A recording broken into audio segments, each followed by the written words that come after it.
It's hard for many traditional Navajos to understand how cutting open a body can make it well. But there's a far more elemental taboo.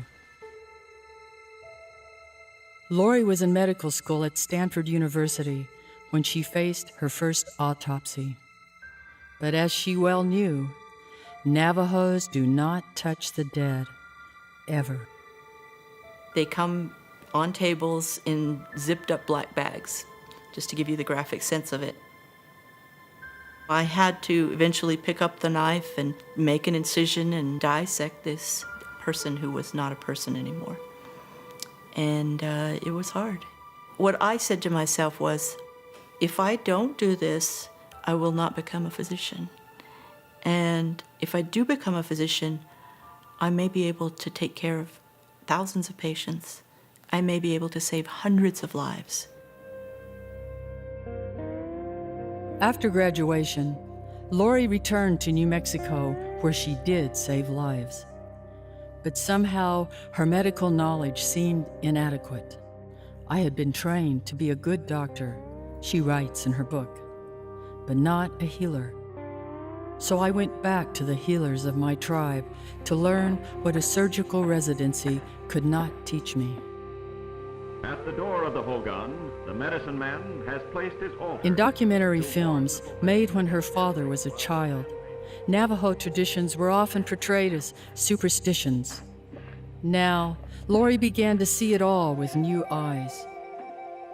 A Navajo medicine man, she writes, heals with songs, herbs, sand painting, and ceremonies held by firelight in the deep of winter. He believes that everything in life is connected, humans, spirits, and nature. He treats the whole person, not just the illness. He practices Hajo, a Navajo word meaning living in harmony and balance.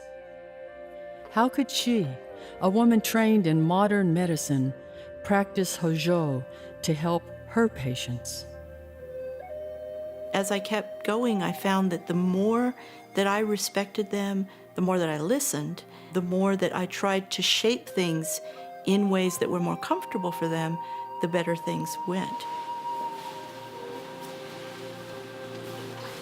When you think about the things that we carry around mentally, the disappointments, the hurts, the disharmony, they're the things that cause us stress, and the stress is part of the reason that we get sick. Let's get him on over recovery. Thank you guys, you did a great job. Appreciate it. Here we are over in Western science learning about mind-body medicine and the influence of the mind on the body. And then I'm looking at the ceremonies and thinking, the mind is a hard drive and you're defragging it or you're cleansing it and it's able to run smoother. All of it's interconnected, and Native people speak of it that way. It's the Western world that needs to catch up with that.